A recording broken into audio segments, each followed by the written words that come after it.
Hey guys, this is Jason Lanier and I'm going to tell you guys all about high speed sync.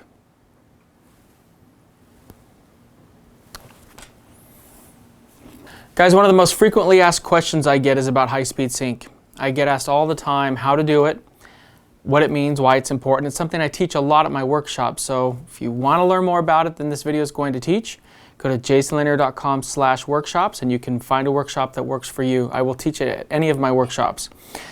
But what I wanted to do today, guys, was kind of go through and before you think this is just going to be a talking video, you're wrong. I have a pleasant surprise for you. I'm going to mix this in with a shoot that I did of a beautiful girl named Amy Jacobson on a beach out in Tasmania, Australia, and I think you guys will really enjoy that. And you're really going to see how having that flash can just give you a pop. And wow, I mean, look at those skies, those fake skies we always talk about or joke around, you know, with my videos and shots. Because I actually narrated the entire shoot, so you guys can actually understand what we did. You can see the differences between when the flash worked versus when it didn't work. You can see when she was lit versus unlit. You can see, I give you examples of a natural light versus a shot with a flash. I want to give you guys a good understanding as to what high speed sync means and how it can help you and your photography. So before we get started, guys, let me just explain the definition of high speed sync in layman's terms. I am not a super techie, geeky guy, guys. I am kind of the people's photographer, if you will. I like to explain things in real English. The way high speed sync works is very simple. All of our cameras, whether it's a Sony a6000 or a Nikon D7200 or whatever it is, every camera has a flash sync speed. The flash sync speed is where your flash will normally work with your camera. Meaning when you trigger the shutter on your camera, your flash fires and it illuminates your composition. The only drawback to that is on most cameras, we are limited on our flash sync speed. The a6000, for example, is limited at 1/160th of a second. Most cameras will go to 200ths or 250th of a second. Some cameras go to 400ths of a second. Well, that was before high-speed sync came into our lives as photographers. See, now we have the opportunity to shoot pretty much at the maximum shutter speed of our respective cameras.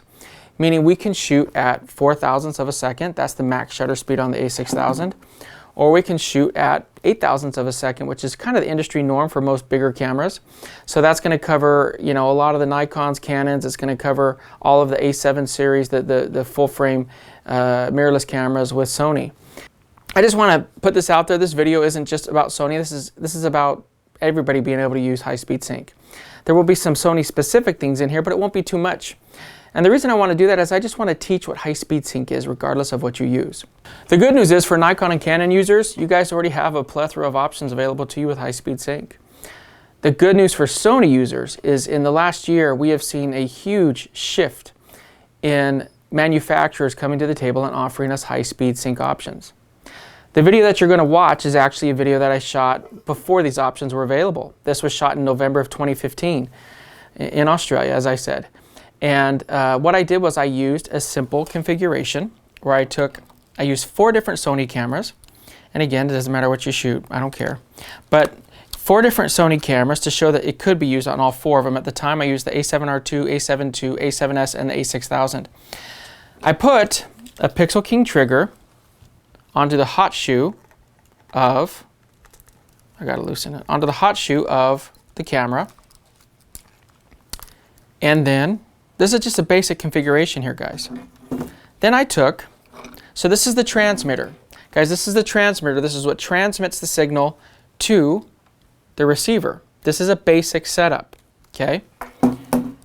Then you take a PC sync cable, which is one of these guys. It has this weird little dealio on the end.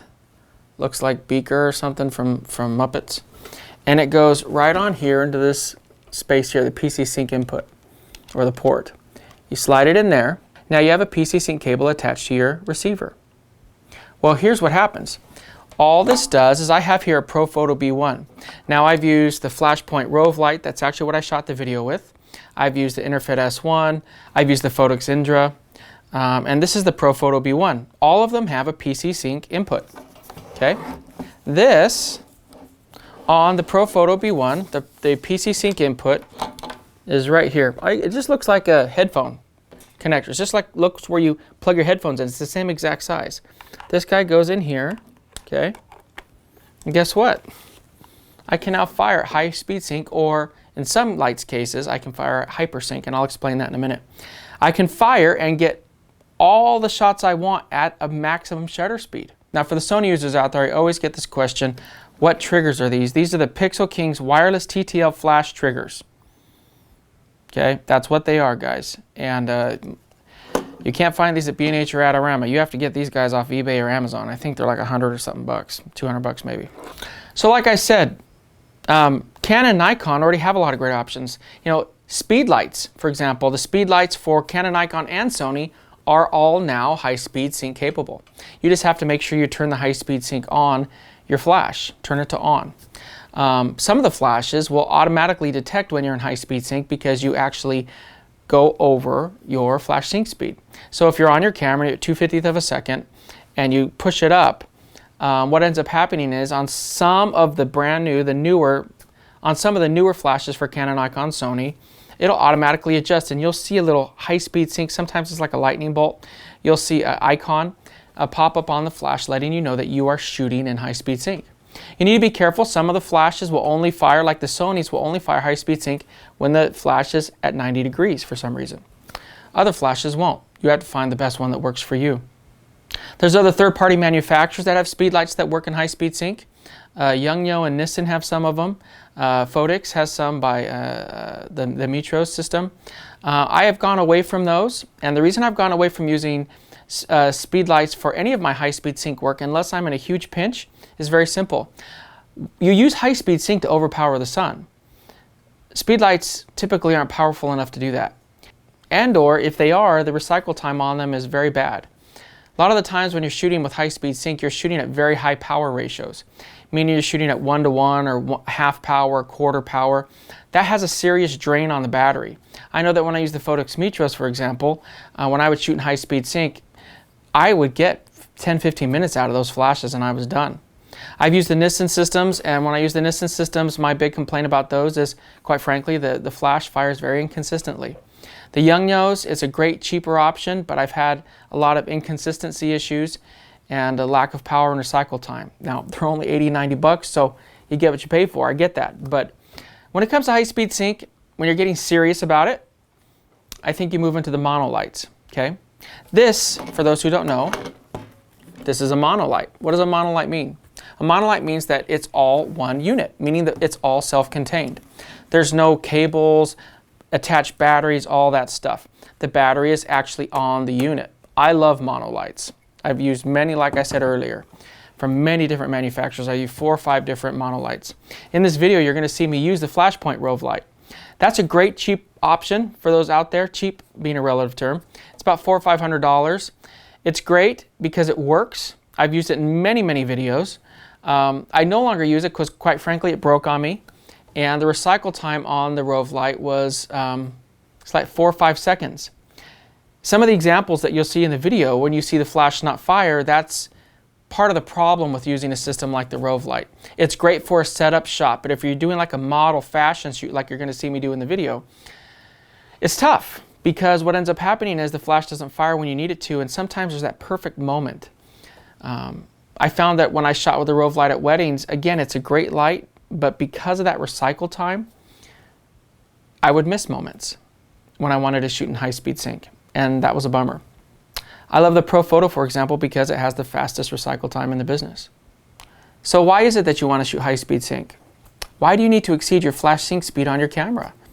That's the million-dollar question. Well, it's simple. If you want to shoot portraits, if you want to shoot with a wide aperture, you have to have a fast shutter speed. See, if you're stuck at 2/50th of a second, but you want to shoot at f1.4, f1.8, f2.2, f2.8, whatever it may be, you can't do that. You're going to take a picture. Every single thing in the picture is going to be blown out. Nothing will be in exposure. It will be awful. You don't want that, guys. So that's where high-speed sync comes into play. So when would you see me using high-speed sync or other photographers? You're primarily going to see us using high-speed sync when we're outdoors and when we're battling the sun. You're going to see us using high-speed sync when we want to overpower the sun. We want the monolight to be more powerful on the sun, so we drag down the exposure in our cameras to be able to expose for the clouds, expose for the background, expose for whatever we want to. And then we use the light to illuminate our subject. You can do this for groups, you can do it for individuals, a couple, whatever it may be. You just have to choose the most powerful light that works for you, and you have to choose the best modifiers. In this video, you're going to see that I didn't use any modifiers. I just took what Adorama sells out of the box with the Flashpoint Rove light. It's not the softest light because it wasn't diffused. I knew that when I shot it, guys. This was just a simple tutorial on how to use high-speed sync. One more thing I want to talk about before we move on to the shoot is understanding the difference between hypersync and high-speed sync. I think it's safe to say that within this calendar year, my guess would be that every manufacturer, every major manufacturer has a Sony system in place. Many of them, almost all of them, already have a Nikon or Canon system in place. But I'd venture to say that by the end of this year, if not earlier, all of them will. Photox just came out with a new system where there's a built-in transceiver inside of the monolight for Sony users. I know others are coming out, but I'm not at liberty to speak about those right now. But trust me, guys, for Sony users, they are coming.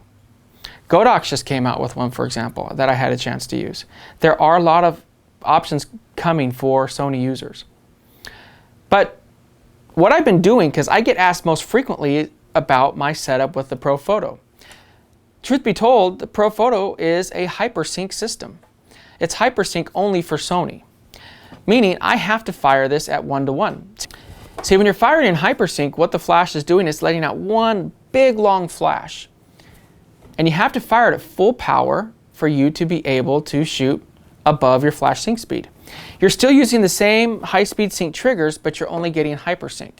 See, when you have high-speed sync, like you'll see me do on the Flashpoint Rove light, what ends up happening when you're shooting in high-speed sync is you can adjust your power ratios, usually 1/1/16 of a second or even smaller. And the benefit of doing that is you don't burn through your battery. The best way to know the difference between the two is this. If you cannot fire it less than 1:1 on a light, it's a hypersync setup for your camera. This same Pro Photo B1 can fire high-speed sync on Canon and Nikons. On a Sony right now, I'm hypersyncing it. And in the near future, I'm hoping that I'll be able to use this in high-speed sync as well, because that will increase my battery life. And the other benefit to that is I don't have to take the light so far away. See, when you have to shoot in hypersync, because you have to shoot at 1:1, you have to take the flash usually at least 10 feet away. Otherwise, it overpowers your subject. So we did a shoot recently in New York, and my assistant was holding the flash, even in Times Square with all these people, he was holding it 12, 15 feet away. So understand that. The last light I wanted to just mention real quick is the Innova Pro. Now, I am sponsored by Rotolite, and Rotolite makes the Innova Pro. But the Innova Pro is the first LED light, and I have videos out on this. There's a link here, you watch it if you want. But the Innova Pro is the first LED that fires in high-speed sync as a flash, the first professional grade quality LED to do that. It's truly an amazing light. So I wanted to just explain those things, guys. I hope I've covered all of the major issues. I hope you guys enjoy the shoot. And I'll just say this, guys. I have nothing against natural light. I say it all the time. I'll always choose natural light first if it's an option available to me. But photographers need to learn flash. And photographers need to learn high-speed sync, and they need to learn how it can impact their photography for their clients. See, there may be a time where your client says to you, well, the clouds are beautiful. Can you get a shot of me with the clouds? Well, if you only know how to do natural light, your only option is if the sun is behind at your back. What if you want to shoot a certain direction? Well, you're going to have to overpower the sun to get those clouds. That's where high-speed sync comes into play. So, guys, I hope this has helped. Enjoy the video, and please let me know what questions you have. All right, guys, so I'm just going to kind of walk you through the videos here. This is out in Tasmania. This was shooting with the A6000. Now, with the A6000, you have to shoot at 4 thousandths of a second. The maximum shutter speed on the A6000 is 4 thousandths of a second. So, you know, most cameras, will go up to 8,000, some 4,000. And here you see one of the key benefits to high-speed sync. It's getting everything in some great exposure. I switched here to the A7S with a 55mm Sony Zeiss. You know, and guys, one of the main reasons, you know, we always joke around about my fake skies or stuff. One of the main purposes of high speed sync is to get shots like this. You know, so in this shot we have the sky, we have her skin, we have the sweater, we have everything in proper exposure. There's nothing that's blown out or underexposed. Versus this shot where the flash didn't fire, and as a result, I had to bring everything up in post. And her sweater is blown out, the background's blown out, the sky's gone. It's a very pretty shot because she's a beautiful girl, but we lost all the dynamic range. We lost the exposure in the image. So here I'm going to switch out now to the A7 II. Here I put on a really wide angle lens. This is the widest that I shot. I shot these at 16 millimeter, and you're really going to see how having that flash can just give you a pop. And wow, I mean, look at those skies, those fake skies we always talk about or joke around, you know, with my videos and shots. More shots coming up here showing just how amazing everything can look when you have light and when you're getting everything into proper exposure. Again, I'm not against shooting this natural light, but the thing is I would lose those clouds. I would lose these beautiful clouds. I'd lose the darkness of the bottom of the ocean there. You know, this is a place where the tide is huge, and so it goes out for miles, and you come back here 5 hours later and this is completely covered in water. And so it gives you these opportunities to get these amazing shots. So using high speed sync is truly a benefit in a scenario like this. You know, one thing that you'll notice in these shots, you're looking at the flash point there, is that I'm not using a beauty dish, not using a reflector, not using a modifier, nothing like that. This is just straight. There's a tiny little plastic piece of diffuser on there, which would make this a softer shot. And again, here's another example of flash versus no flash. You see the big difference. You'll see the exposure is the same in those two shots, but her exposure obviously is not. So here's another shot. Give you guys a great example of what we're talking about. See, there's the skies there because I didn't bring it up in post, but that's what happens when you don't have the flash. This is what happens when you have the flash. It makes an enormous difference. So I wanted to really show you guys something and kind of walk you through a shoot versus just showing you a shoot, so you guys can kind of understand my mindset a little bit better. Yes, if I use other modifiers, the light would be softer and I could wrap it around and all that stuff, but this was just a bare bones showing you how to do high speed sync shoot, and I hope you enjoyed it.